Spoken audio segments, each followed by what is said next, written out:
तो मैं बताता हूँ, जिस आदमी को उन्होंने मेरे घर की बैक साइड पे मारा ना, उसकी चीखों की आवाज़ मेरे घर में आ रही थी।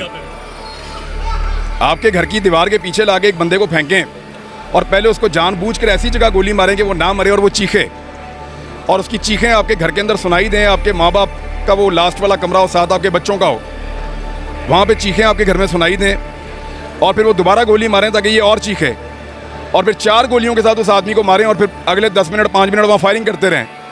तो मैं आपसे पूछूंगा कि इमोशंस हैं या नहीं है।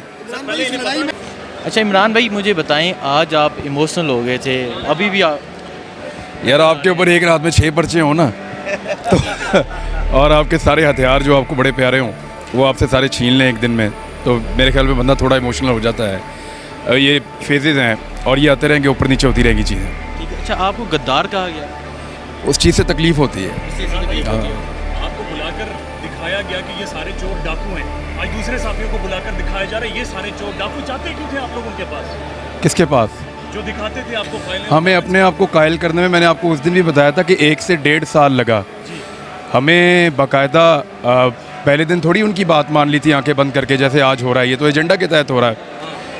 हमने तो तमाम सबूत पढ़े, हमें ऑफिसर से मिलवाया गया, डीजी रैंक के ऑफिसर्स हमें मिले और उन्होंने हमें तमाम चीज़ें पढ़ाई, समझाई, और बहुत सारी ऐसी लीगल चीज़ें थी जिनके बारे में हमारा नॉलेज कम था। तो वो एक्सपर्ट्स बुलाए गए, उन्होंने मुझे बताया कि ये ऐसे है। फिर मैं फाइलें लेकर आया, मैंने खुद पढ़ी, फिर जिनको समझ है लॉयर्स को, उनको बुला के उनके साथ मैंने कंसल्ट किया इंडिपेंडेंटली। फिर मुझे इवन जो इन्वेस्टिगेशन होती थी उनकी वीडियोस तक सुनवाई गई, तब मुझे समझ आई कि ये वाकई मेरे मुल्क को लूट के खा जाएंगे। मैंने अपने आप को काफ़ी कन्विंस किया था। देखें, सहाफ़ी को सबसे मिलना होता है।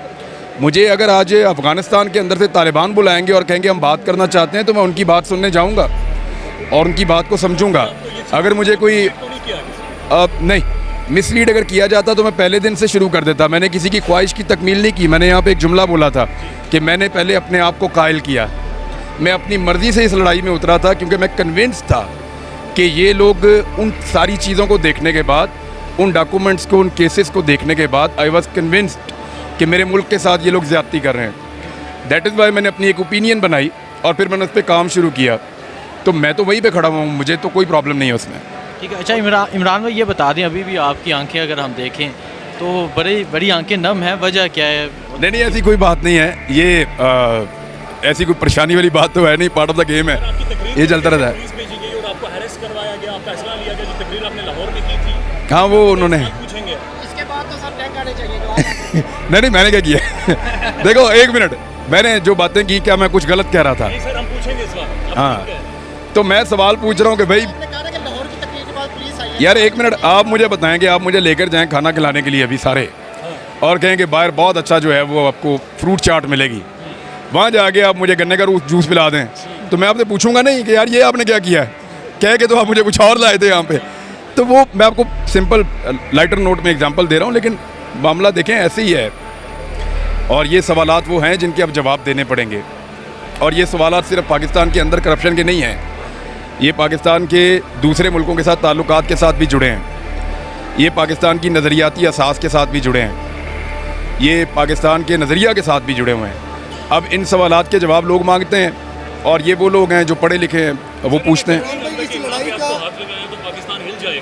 इतनी बड़ी पर्सनालिटी है इस वक्त आप पाकिस्तान में? पता नहीं मुझे इसके बारे में, मुझे अभी तक वैसे हाथ किसी ने नहीं लगाया। 2-4 दफ़ा हाथ डाला है लेकिन मैं निकल लिया, बचत हो गई। और कोई ना कोई दोस्त खुद ही बता देता है। फैमिली के साथ इस्लामाबाद आए हैं या वैसे? यानी ऑफ द रिकॉर्ड मैं आपको बताता हूँ, नहीं मुझे इसके लिए वकला ने इन्वाइट किया था, that is why I am here. लेकिन मुझे कल एक दोस्त ने फ़ोन किया, उसने कहा खान साहब यू हैव 40 मिनट्स, तो आप निकल जाएँ। तो मैंने फिर वहाँ पे उनको हथियार भी अपने दे दिए, लाइसेंस भी दे दिए, मैं मूव नहीं किया वहाँ से। फिर दोबारा शाम को मैसेज आया कि अगेन यू हैव 40 मिनट्स, अब आपके ऊपर रेड मारेंगे। बहरहाल वो नहीं हुआ ऐसा कुछ। अच्छा, मुझे साफियों की ज़ुबान, तेरी ज़ुबान बंद हो सकती है बता तो कैसे हो जाएगी बंद? मुझे ये बताएं, पाकिस्तान के साथ, पाकिस्तानी कौम के साथ ये कब तक ऐसा होता रहेगा? देखें, जब तक खेलने वाले खेलते रहेंगे तब तक खेल के रूल्स के ऊपर सवाल उठते रहेंगे, और लोग पूछते रहेंगे कि भाई ये रूल तो ऐसा नहीं था।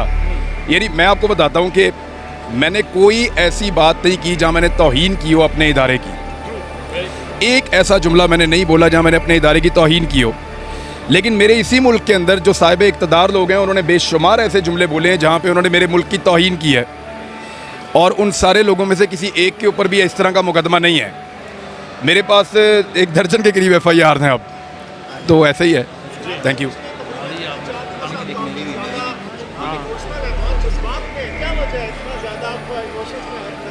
क्या हाल है आपका, ठीक है? नहीं इमोशन में नहीं यार, आपके ऊपर भी पर्चे देते हैं ना 6-7 एक रात में। सुबह मैं आपसे पूछता हूँ इमोशंस कैसे हैं आपके।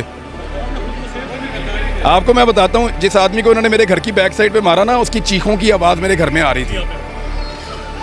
आपके घर की दीवार के पीछे लाके एक बंदे को फेंकें और पहले उसको जानबूझकर ऐसी जगह गोली मारें कि वो ना मरे और वो चीखे, और उसकी चीखें आपके घर के अंदर सुनाई दें, आपके माँ बाप का वो लास्ट वाला कमरा हो, साथ आपके बच्चों का हो, वहाँ पे चीखें आपके घर में सुनाई दें, और फिर वो दोबारा गोली मारें ताकि ये और चीखे, और फिर 4 गोलियों के साथ उस आदमी को मारें और फिर अगले 10 मिनट 5 मिनट वहाँ फायरिंग करते रहें, तो मैं आपसे पूछूंगा कि इमोशंस हैं या नहीं है।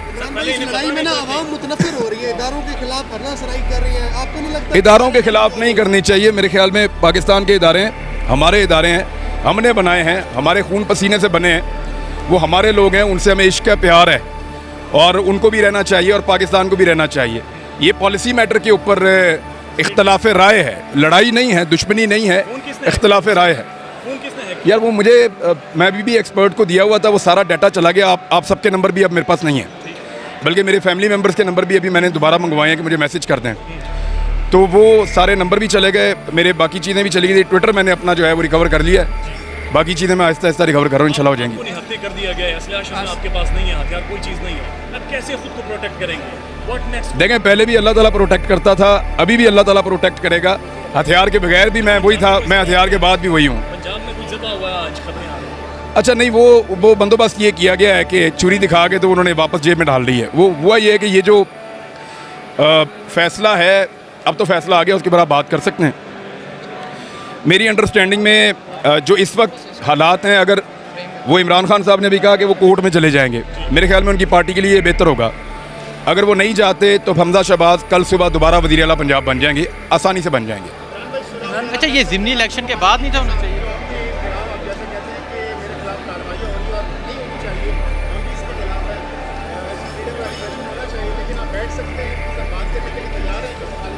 मैं रोज़ बैठता हूँ, रोज़ बात करता हूँ, मुझे जब कोई बुलाता है मैं उनके साथ बैठता हूँ, लेकिन सुलह उसके साथ होती है जिससे आपकी लड़ाई हो। तो मुझे ये बताएं, जो ज़िमनी इलेक्शन हो रहा है उसके बारे में सारे इमरान रियाज के साथ क्या मसला है? कोई मसला नहीं है, ये तो मुझे खुद समझ नहीं आ रही, यही तो बात पूछ रहा हूँ कि मसला क्या है।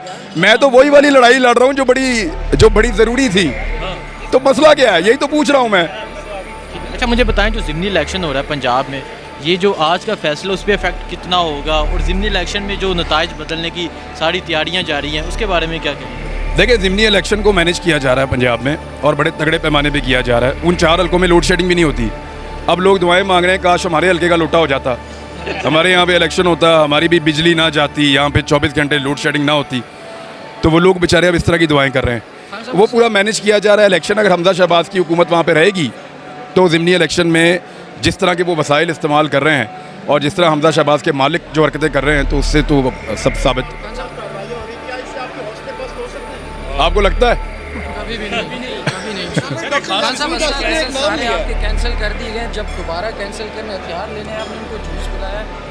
हाँ जी, नहीं मैंने उनको पिलाया वो कल, क्योंकि लाइट गई हुई थी तो हमारा जूसर नहीं चल रहा था, तो मैंने उनको नहीं लाइट गई हुई थी, नहीं वो जूसर नहीं चल रहा था, कल हमने उनको पिलाया एक में रूह अफ़ज़ा कहते हैं उसको, वो कल उनको वो पिलाया जी। डॉक्टर यास्मीन राशिद ने जो कहा है न्यूट्रल रहें, तो उसके बारे में क्या कहें? वो उनकी ओपिनियन है, मेरे ख्याल में उनके पास मैंने उनसे बात की थी उनकी पार्टी से, वो लोग ये कह रहे हैं जी हमें दीवार के साथ लगाया जा रहा है, और वो इदारों के ऊपर इल्ज़ाम लगाते हैं, ख़ास तौर पे पाकिस्तान के हसास इदारे के ऊपर वो एलिगेशन लगाते हैं लाहौर में बैठी हुई शख्सियत पे।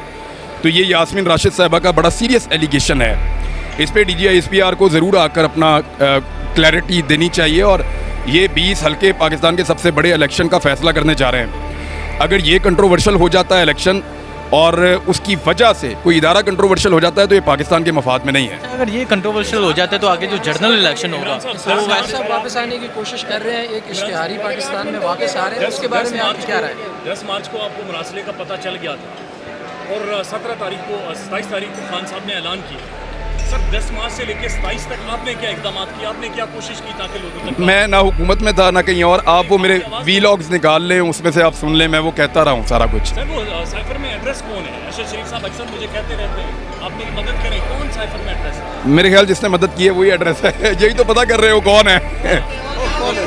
Thank you very much. Dar साहब के बारे में कुछ कहेंगे? एक इश्तिहारी अदालतें अभी तक सर उनको आना चाहिए वापस, इदारे- वो देखें जो पाकिस्तान से बाहर गया हुआ है वापस आए, आकर अदालतों को फेस करे और सुरखरू हो जाए कानून की नज़र में। अच्छी बात तो ये है वो आके अपनी बेगुनाही साबित करें, जो लोग भी समझते हैं वो बेगुनाह है। लेकिन मैं डॉक्टर पे मैं बड़ा हैरान हूँ कि वो डॉक्टर इतना समझदार है कि वो जैसे ही कोई हालात मुवाफिक होते हैं वो कहते हैं सेहतमंद हो गए, हालात ख़राब होते हैं तो वो कहते हैं बीमार हो गए हैं। नवाज शरीफ के डॉक्टर जो हैं वो कब कहेंगे कि हालात ठीक हो गए?